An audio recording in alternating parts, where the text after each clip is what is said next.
Oke, nah Bapak, selamat pagi semua. Marilah sebelum belajar marilah kita berdoa dulu. Dalam nama Bapa dan Putra dan Roh Kudus. Amin. Salam Maria, penuh rahmat Tuhan sertamu. Terpujilah engkau di antara wanita dan terpujilah buah tubuhmu Yesus.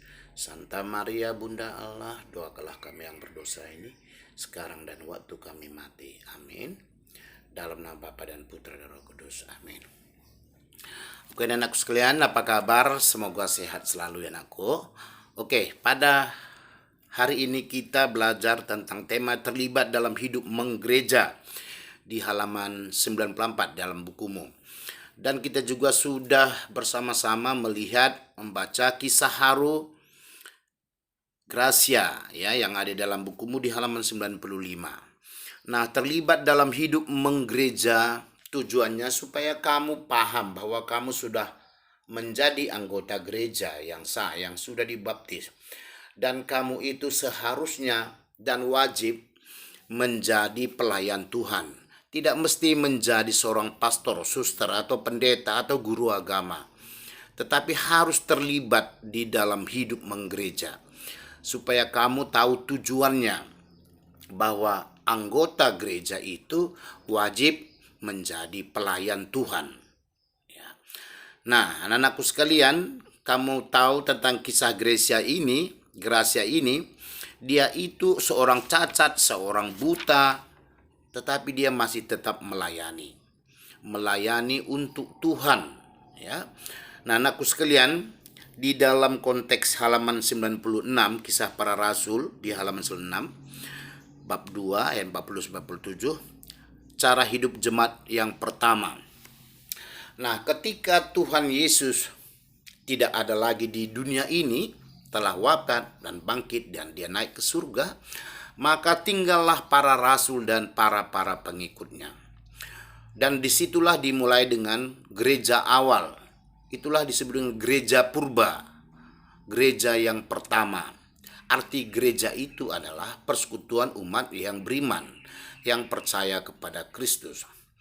Nah, sejarah atau kisah jemaat pertama itu, mereka betul-betul walaupun berbeda-beda suku, berbeda keturunan, tetapi mereka itu pas seperti keluarga. Mereka hidup bersama-sama, makan bersama, memecah roti bersama. Ada yang tidak memiliki makanan, mereka mengasihi, memberikan. Bahkan ada yang menjual hartanya dan dibagikan kepada orang-orang yang tidak memiliki. Dan mereka bersukacita seraya mereka memecahkan roti, artinya mengadakan perjamuan, mungkin mengadakan perayaan Kristi atau perjamuan kudus. Mereka bersatu padu.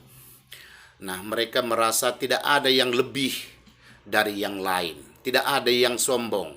Tidak ada yang angkuh saat itu. Mereka betul-betul merasakan keluarga yang utuh. Satu keluarga. Bahkan ribuan pun ada di situ. Kita tahu bahwa Simon Petrus juga membaptis. Begitu banyak. Ribuan. Nah, apa yang penting kita pelajari pada hari ini? Ternyata untuk menjadi orang baik bukan memuji Tuhan melalui doa saja, ya, bukan hanya melayani Tuhan di dalam khotbah, tetapi juga harus melayani orang yang sangat membutuhkan. Ya. Kita naik mobil, sementara teman kita di dalam satu gereja mencari makanan pun susah, ya kita harus membantu dengan tulus dan ikhlas. Ya. Tidak dilarang Tuhan kita menjadi kaya. Tetapi ingat, menjadi kaya itu adalah diberi Tuhan kita sarana untuk menolong orang lain. Ya. Membantu orang lain. Menjenguk orang yang sakit. Ya. Nah, jika kamu nanti suatu saat setelah kamu berhasil menggapai cita-citamu, maka kamu itu bisa dikatakan bahagia di dunia dan bahagia juga di surga. Tetapi kalau kamu hanya sukses di dalam dunia, lupa ajaran gereja ini, lupa sejarah gereja pertama ini, sebenarnya kamu itu sia-sia saja.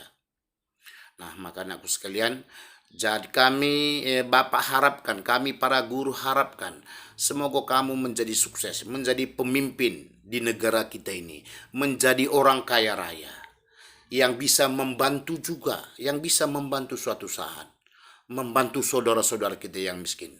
Bahkan kalau bisa di luar agama Kristen pun kamu bantu. Itulah dikatakan orang Kristen yang sejati. Ya, dan itulah mengikuti teladan Yesus. Itulah yang diajarkan Yesus kepada kita semua. Tidak membalas kebencian dengan kebencian. Ya. Tidak merasa iri. Berjuanglah bersama Tuhan Yesus. Mintalah petunjuknya, mintalah kekuatannya. Maka apa yang kau cita-citakan sejak kecil, sejak dini ini, maka nanti akan tercapai.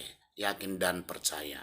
Nah, semoga pada keterangan pelajaran pada hari ini kamu paham dan mengerti walaupun mungkin tidak puas. Oke anakku, terima kasih. Tuhan memberkati. Dalam nama Bapa dan Putra dan Roh Kudus. Amin.